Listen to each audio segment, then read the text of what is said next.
ของแซ่บอยู่ในถังลาวเฮาคือกระปูเน่าเนาะกระปูปลาเด็กกระปูท่านทายให้ว่าวแบบเข้าใจอีกแบบหนึ่งก็คือเด้แล้วบ่บ้านนี่แล้วขั้นตอนกินได้บ้านปลาต้อไม้งามหอมหอยหอมอ้าวนำเสนอเมนูแกงหน่อไม้สูตรทางฝั่งลาวเด้อใส่ปลาเด็กกระปูใครสิเคยได้ยินอยู่บ่เนาะสูตรนี้อยู่ทางฝั่งลาวมาเบิ่งสาวปูเป้ถือนี่บ่แม่นหยังเด้อสบายดีพี่น้องทางฝั่งลาวและฝั่งไทยสวัสดีเด้อพี่น้องทางฝั่งไทยเด้อพบกับสาวปูเป้เบอร์นี้สาวปูเป้ได้หน่อไม้ไหลยามหน้าเฮาต้องแกงหน่อไม้เด้ออาหารกินอยู่บ้านนอกขอกนาเฮาไปหาหน่อไม้ฝนตกลงมาหน่อไม้นี่บ่ยากซื้อเด้อจะต้องไปหาเลาะป่าในน้อยหนึ่งก็ได้ป้าเต้าหน่อไม้ไหลงามๆไปปอกเตรียมแกงมาปอกหน่อไม้ก่อนเด้อจังเอาไปแกงนี่เต็มตาหน่อไม้งามค่ะกะลีหน่อไม้ไหลหน่อไม้บงเด้อนี่ทั้งหน่อไม้บงทั้งหน่อไม้ไหลมีแต่หน่อใหญ่ๆงามๆฝนตกมาเลยก็พอได้แกงพอได้กินถ้าไปแถวโคกนี่จำขึ้นมาด้วยหน่อใหญ่ๆขาวๆนี่คือขาวค่ะแกคุณนะหน่อนางดินเขาหน่อนางดินสะปูนางปอกขาวจะดัวคนปอกนะหลังจากไปหามาเนาะหน่อไหลหน่อบงงามๆนี่เห็นบ่เราก็ต้องปอกก่อนเด้อให้สะปูปอกก่อนแทะออกพอเอาแต่ยอดอ่อนๆมันได้แกงได้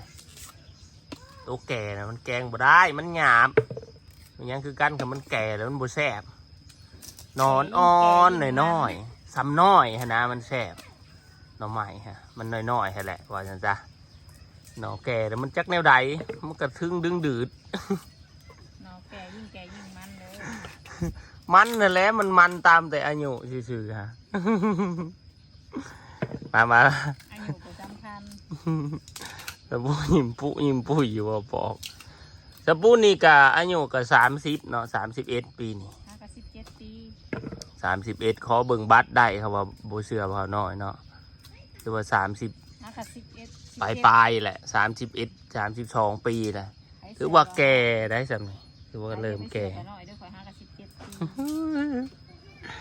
เพิ่งมือเกิดเด้อที่แซ่บอยู่ดอกหน่อไม้นี่เป็นหน่อไม้ใหม่เขาหามาเลยแกงเลยเดี๋ยวบุมีตุนบุมีแฮมเมอร์เนาะถ้าดูไปหาเนี่ยพอได้กินอยู่บ้านเฮาบ่ได้ยากซื้อคอยมักแต่อย่างนี้แหละคือเฮาทุกอย่างเหมือนเฮาบ่ได้ซื้อเฮาต้องไปหา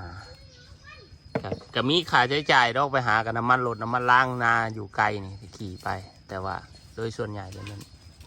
บ่อยากซื้อผู้นี้แห้งบ่ได้อยากซื้อครับนี่วูมาหรอกมันจะกินกาบหน่อไม้ทิมบ่ให้ทีมจังว่าไม่ใช่มาอะไรหรอกอยู่หน้าเด้อมื้อนี้เด้อไปสิมาปอกหน่อไม้ซอยก็มาเด้อบ่ซอยปอกก็มาซอยกินก็ได้เด้อนี่หน่อไม้ลายกินแกงทรงแซ่บอยู่บ่เต็มนี่แหละอยู่บ้านไห่บ้านนาเฮามีงัวมีมอเวลาเห็นนังก็งัวก็ต้องมาซอยนั่นแน่ซอยกินได้งัวก็ได้เฮ้ยแหงว่าแหงขับนะงูเบ้ว่ายังงัวควายมันก็บ่อยากเข้าใจไปท่านแล้วท่านได้ชื่อว่างัวว่าควาย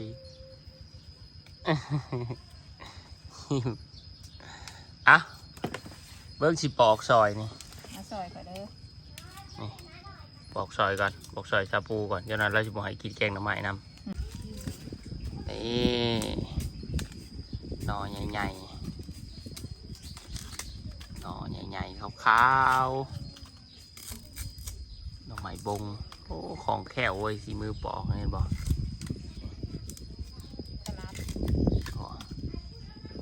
สีมือสาวลาวปอกหน่อไม้แกงเราต้องเอาแต่อ่อนๆมันนี่โอ้โหคักหน่อขาวจุดวะหน่อไม้แกงต้องสีแซ่บหน่อไม้แกงแซ่บเลยแหละที่ได้อันนี้1นี่เห็นบ่เบิ่งถ้าเบิ่งตอนกินเด้ออันนี้ตอนปอกคือน้ำลายถาเลยนี่ส ะออนแต่ละหน่อแล้วฟังเสียงปอกแควกแควกคนออกโอ้ยหยอดนี่หน่อไม้บง ทำไมบงกัน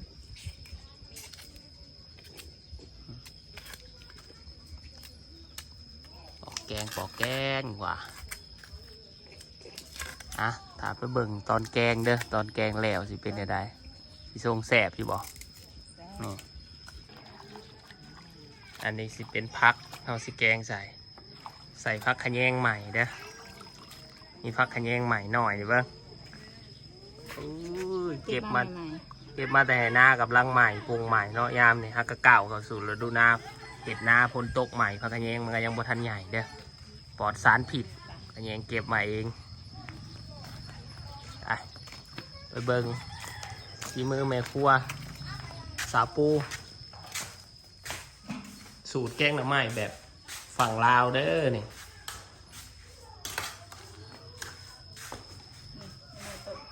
เพิ่นต้องกองก้นแกงในสูตรฝั่งจืดแล้วบ่ซีมอวยมากบ่ได้โหเป็นเขียวแมงเจอเลยโอ้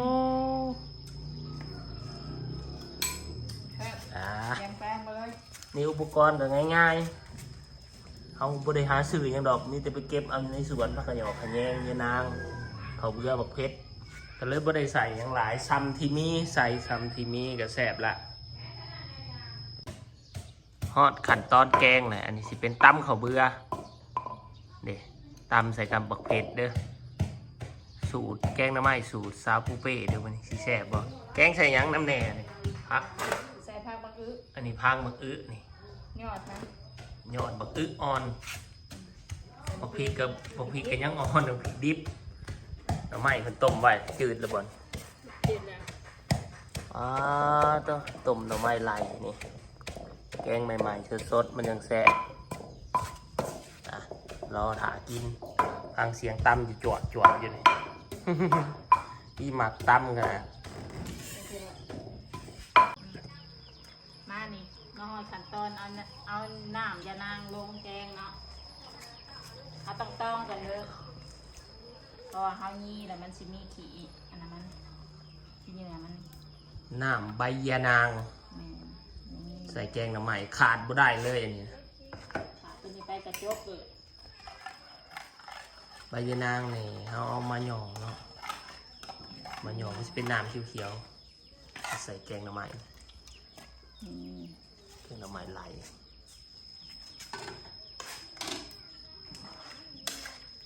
ใส่หลายบ่เบิดบ่นี่ใส่เบิดเลยใส่เบิดเนาะหน่อไม้หลายเวนตองบัดนี้เจ้มันบอกคอยมีกันได้กับปะตองกันได้เสียงอย่างเปลี่ยนคีย์เด้อ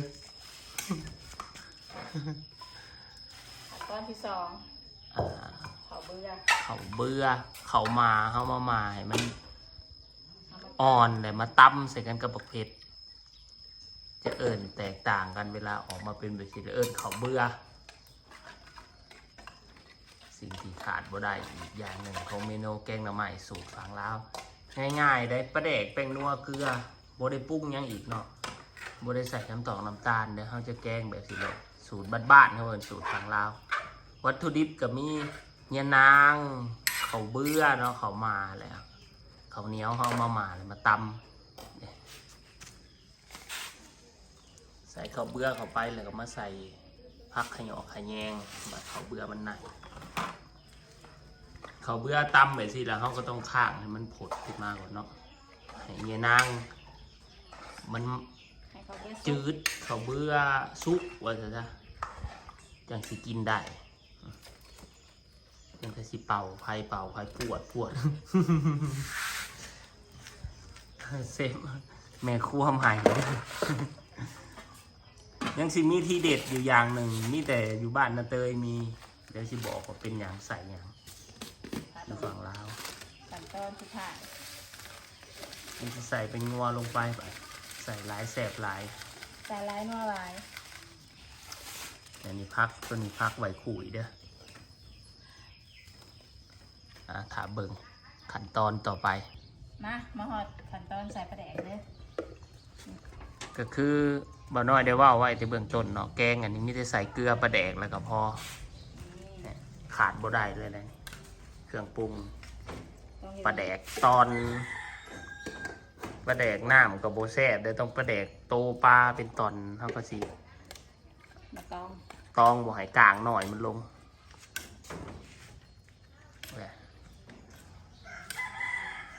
ถือว่า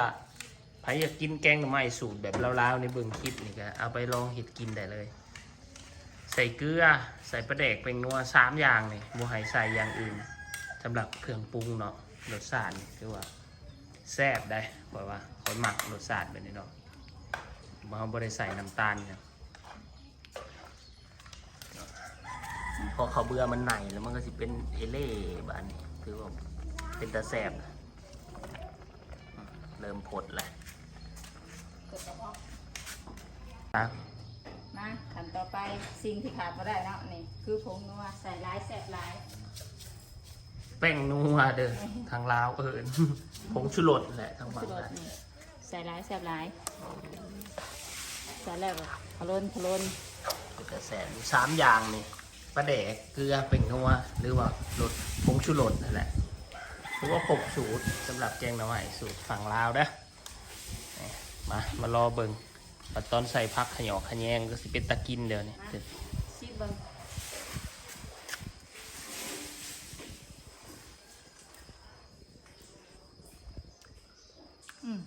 ใส่เรื่องแซ่บ แม่นบ่ ใส่กันผงนัวนิดๆนี่ โอ้โหแซ่บคักก็เป็นแบบสิละ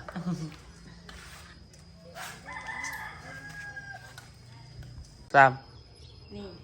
ของแซ่บอยู่ในถังลาวเฮาคือกระปูเน่าเนาะกระปูตายนั่นแหละนี่โอ้ยชุดยอดนี่ อันนี้คือสูตรอยู่ในบ้านนาเตยเด้อแกงหน่อไม้เพิ่นใส่กระปูเฮาสิเก็บมาให้แล้วให้มันตายไว้ประมาณ2 มื้อ1 คืนนะพอดีโหลดเอามาใส่แกงหน่อไม้มันสิออกเป็นรสชาติแบบหอมมันสิเป็นหอมได้แต่ถ้าเฮายังบ่ทันได้เอาใส่แกงหน่อไม้มันสิออกกินตรงๆคือปลาแดกนี่แหละว่าซั่นซะปลาแดกกระปูท่านทายให้เว้าแบบเข้าใจอีกแบบหนึ่งก็คือปลาแดกกระปูเน่าถ้าภาษาบ้านๆแถวฝั่งลาวบ้านข่อยเด้อแต่ทั้งเขตอื่นก็บ่ได้กินกับบ่ว่ากันเนาะแต่ว่าในเขตนี่ในบ้านข่อยกินสูตรนี่แต่ก็มีผู้มักผู้บ่แหละแต่ว่าข่อยก็มักเนี่ยต่อไปสิเป็นพางบักใส่พักลงไปแกงสุดยอดเลยทรงแซ่บอยู่ดอกบานนี่สวดหมอจุ่มกุมเนี่ยสวดโจโก้ใส่เวลาเนี่ยเดี๋ยวพี่ทันเนี่ยได้แกงหน่อไม้ก็ได้โมเมนต์ไว้ที่ทันแกงทันแล้วเผือต้มเผือแกงคักแกงหน่อไม้ฝีมือสาวลาวว้าแซ่บสูตรบรรณาเขาเด้อเนี่ยยังอีกอย่างหนึ่งติดถ่ายคือผักขะแยงได้อย่างสิสมบูรณ์แบบนี่ตัวปิดท้ายหอมที่สุดที่ขาดมาได้คือตัวนี้เนาะผักใส่กันเลยผักขะแยงหอมกลิ่นผักขะแยงเป็นสัญลักษณ์ของแกงหน่อไม้ผักขะแยงแล้วบ่บัดนี่แล้วขั้นตอนกินได้บัดปาต้อหน่อไม้งามหอมหอยหอมผักขะแยงหอมไหลแต่แสบอยู่เลยตัวแกงหน่อไม้สูตรฝั่งลาวใส่ปลาแดกกระปูของแสบปูแกงกับซื้อปูซาปูเป้แกงตัวเองใส่น้ำมันแสบ